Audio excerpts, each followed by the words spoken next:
Hi student to the wave optics course, and in today's course we will go to discuss about how two beam will going to interfere with each other, and because of that what happened in the screen.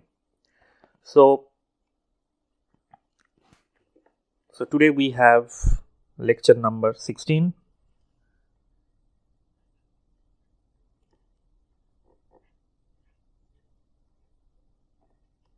And today's topic is two beam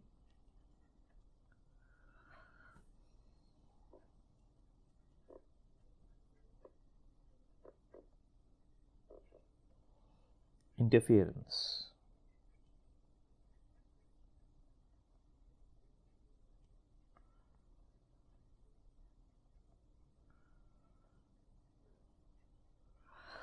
So beforehand we have the idea of the coherence of two beam, temporal coherence as well as spatial coherence.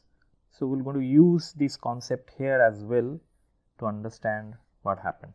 Before that, let me go back to our topic, major topic, that superposition of waves. In superposition of wave, we have two condition. One is constructive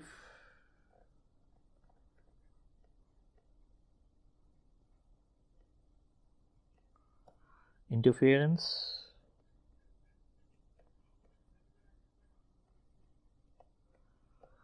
and other is destructive interference.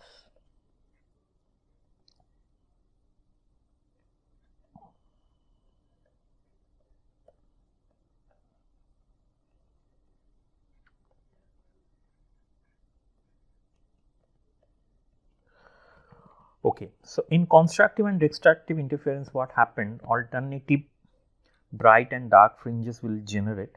That we will going to discuss later. We will going to see mathematically how it is happening. But before going to do that, first we need to understand what is the meaning of two beam interference. When two beam interfere, how we tackle the problem, let us do that. So two beam or wave interference.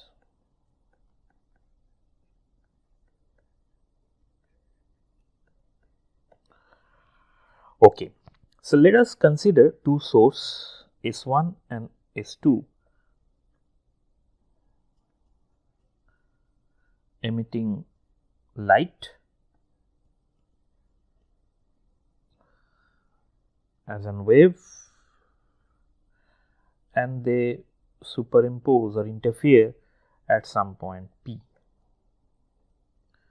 So these are the light waves that is coming from the source S1 and S2, and they superimpose on the point P.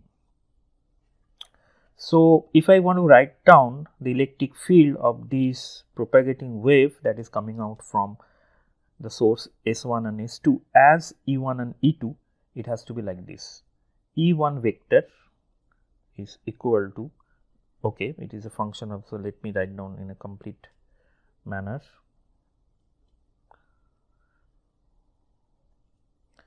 So E1 vector R minus vector RT is equal to E10 vector cos of K1 dot R minus omega t, that is the form of the propagating wave, and say having some phase phi 1, time dependent phase for instead. Now we have E2 in a similar way. It should be a function of R and T as well. It should be 2 0 and cos of k2 dot r, because it should have a different wave vector k2 but same frequency omega t plus phi 2. So, this calculation we had done earlier, but the approach will be slightly different here. So, EP, that is the field that we get at the point P because of the superposition of these two waves. So, let me write it down. EP, that is also a vector quantity, should be E1 plus E2, and the intensity at point P should be epsilon naught C time average of EP dot EP, that we know also. So, now we need to calculate EP dot EP and check what is happening. So, EP dot EP, if I calculate, it is E1 plus E2 dot E1 plus E2. So, this quantity is E1 square plus E2 square plus 2 of E1 star E1 dot E2. Now, IP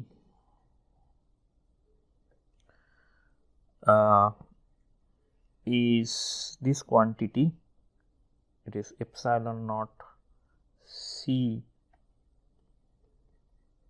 EP star EP dot EP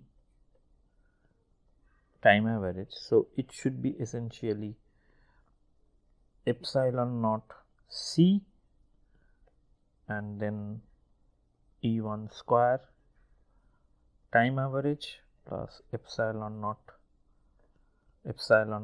C and then E2 square time average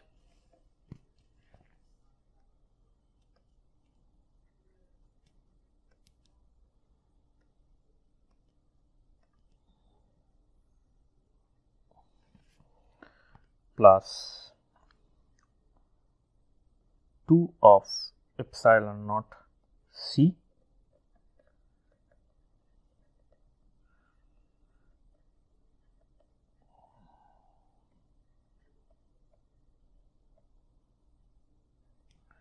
this. So, I can write it as I1, I can write it as I2, and this quantity I can write I12, and that is our interference term. That is our interference term, which is coming because of the interference, the coupling between these two. So, let us concentrate on what happened this interference term. So, I12 is equal to 2 of epsilon naught C E1 dot E2 and E1 dot E2, I know the explicit form of E1 and E2. So, E1 dot E2 I can calculate. So, this is essentially E10 dot E20. Then we have cos of K1 dot R minus omega t plus phi 1 into cos of k2 dot r minus omega t plus phi 2. This is the way I can calculate E1 and E2. To make life simple, let us consider two variable alpha 1, which is equal to k1 dot r minus omega t. Let and alpha 2 is equal to k2 dot r minus omega t. In terms of alpha 1 and alpha 2, if I write, then the equation looks slightly compact, and I can write I12, which is interference term, is equal to 2 of epsilon naught c. Then we have E1 0 dot E2 0, and then we have time average of cos of alpha 1 minus, okay, I write wrong, and then cos of alpha 2 minus omega t. I make a slight mistake here in the previous line, alpha in the definition of alpha. So, omega t I am not going to put, I will put phi here, because omega is same for both. So, I should not put it in alpha 1 and alpha 2, because omega t is same for both. So, this will be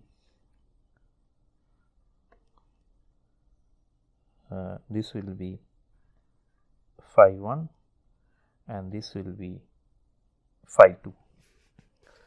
So, inside alpha we have k1 and phi 1, and inside alpha 2 k2 and phi 2. Now, it is okay. So, here we have cos. Okay. So, now these I can simplify, because we know that cos of 2 of cos alpha 1 minus omega t and cos of alpha 2 minus omega t, I can write it as this. This is like cos of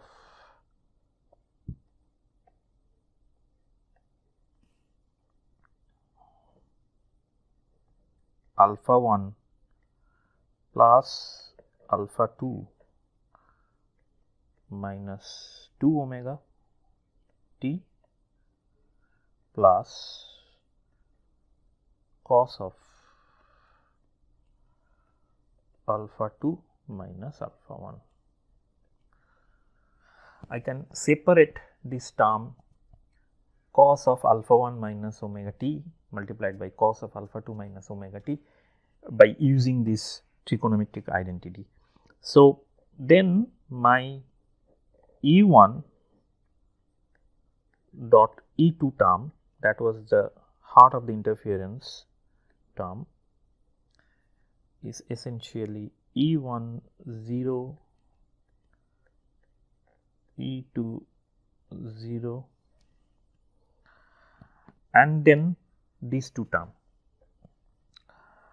Now, so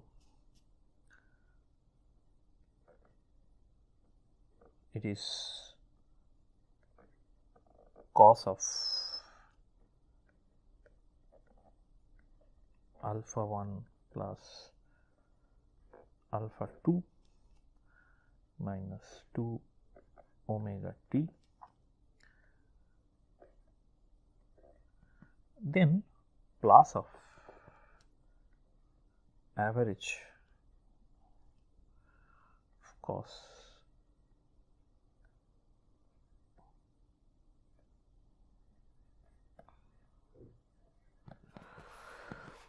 Now, it is easy to show that the term cos alpha 1 plus alpha 2 minus 2 omega t, this average term will be 0 because of the random variation of the frequency. Cos of alpha 2 minus alpha 1 alpha 2 plus alpha 1 minus 2 of omega t, that will be 0, the average will be 0, that we are going to put here. Then we simply have E1, E2 is equal to E10, E20 and average value of cos of delta, where delta is equal to alpha 2 minus alpha 1, the difference between these two. Now, once we have this term, then I can write once again. So, my I P was I1 plus I2 plus I1 2, where I1 is epsilon naught C E1 square, I2 was epsilon naught C average E2 square.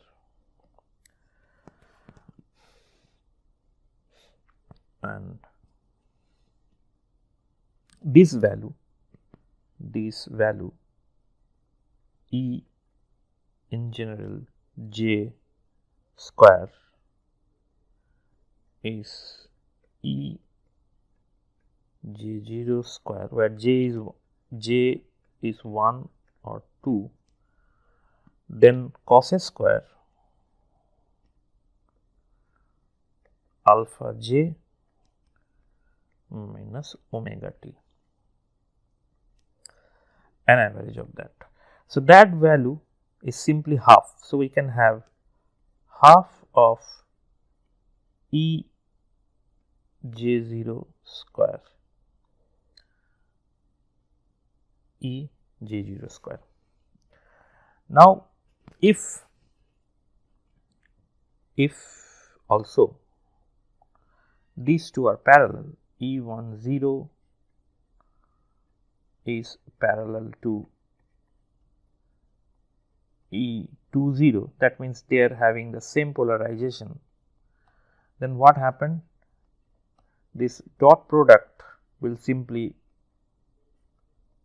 become, so once we calculate this quantity, it should be simply the multiplication of the amplitude. 1 0 dot product will simply become the multiplication and the average value of cos delta as usual. So, after having all this, we can have I12 to be simply epsilon naught C E1 0 E20 and cos of delta. That I can write, by the way, in terms of I1 and I2 as 2 of root over of I1 root over of I2 and cos of delta average of that. Note that I1 I already calculated, this value is half of epsilon naught, then C and then E10 0 square. I2 is half epsilon naught C E2 0 square. So, replacing E1 0 and E2 0 in terms of I1 and I2, one can have this. So, finally, IP I can write in terms of I1 and I2 as I1 plus I2 plus 2 root over of I1 root over of I2 and then average value of time average value of cos delta. That is the interference term we have in terms of I1 and I2. What is delta? Delta, okay, let me write it here. Delta, which can be a function of time, is equal to K1. So, delta is phi 2 alpha 2 minus alpha 1. So, that means K1 minus K2 minus K1 dot R and then minus of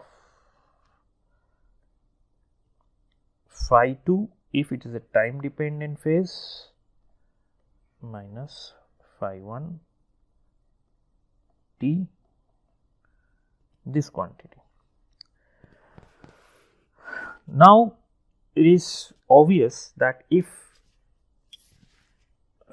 for mutual coherence beam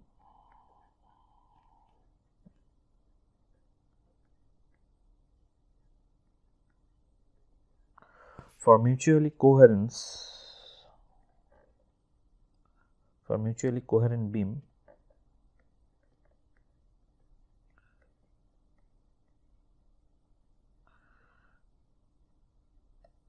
this average value of cos delta should not vanish. So, this is not equal to 0. However, for incoherent beams, this average, because we have the random difference between phi 2 minus phi 1 and this quantity cos of delta will simply vanish. But in this case, it will not go into 0. For example, if we have a condition that phi 2 t minus phi 1 t equal to 0, that is if two waves are mutually coherent to each other, they have a definite phase relationship and the time change of phi 2 minus phi 1, this should be 0 always over all the time.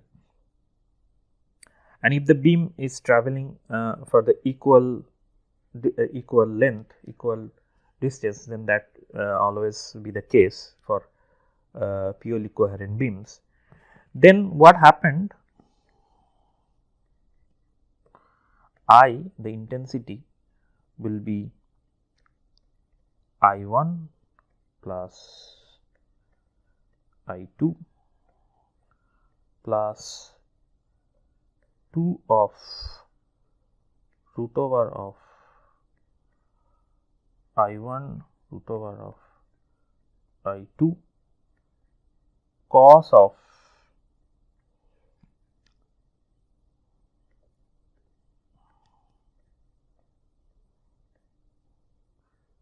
K2 minus K1 dot R, because phi 2 minus phi 1 vanished here. So, delta is simply, so that is now my delta, but this delta is now time independent because time part is no longer there. So, that means that the interference, two beam is going to interfere. So, let me draw this once again, that when the two beam interferes, say here to here, and this is the point, say this point is equally separated from this source, two source S1 and S2, so that the path difference is same, and these two are coherent,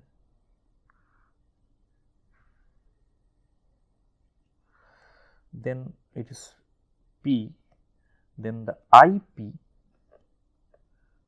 will be, say this is the intensity here is I1 and intensity is I2, then I1 plus I2 plus 2 root over of I1 root over of I2 cos of delta, where delta is equal to K2 minus K1 dot R. If there is no path difference, the phi will simply have the value. Okay, let me erase and write it clearly.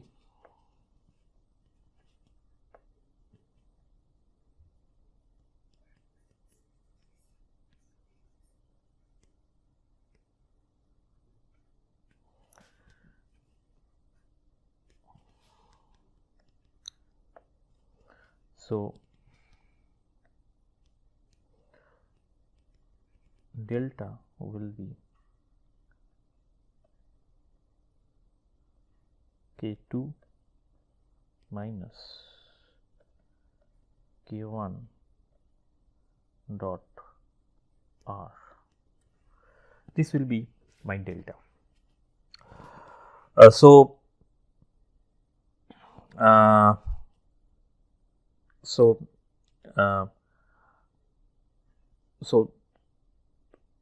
if we have, so let me give an idea about what happened for interference by two beam coming from this source S1 and S2, S1 and S2 from other point. It is going here and here, so few conditions need to be fulfilled. So this is R1 and this is R2. Note that if they have a path difference like this, then the time difference between these and these is delta tau, and that value is R2 minus R1 divided by C. Now, this delta t value, that is the time difference of the two ray that is coming in these two paths and making a making interference pattern. So that delta t should be much less than the coherence time of the source. That means the condition is R2 minus R1 divided by C for two beam interference, especially when we have two slit experiment. R2 minus R1 divided by C, that should be much less than tau 0. If this condition we have, then we should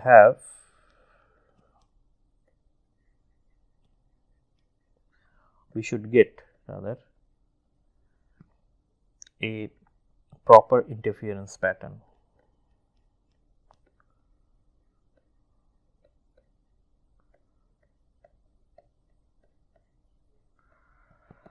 Once this condition is there in the system for two slit interference, then we can get a proper interference pattern in the screen. So, in the next class, I am going to stop here. In the next class, we are going to learn more about what happened when two beam are going to interfere with each other, and what is the interference term that is related to the cos delta, and in Youngsley's experiment how the fringes are formed and how one can find out the fringe width and other things out of that. So, in interference, double slit experiment is a very important phenomena for understanding, and in the next class we are going to cover more about this two beam interference in the light of double slit experiment. With that note, I like to conclude here. Thank you very much for your attention and see you in the next class.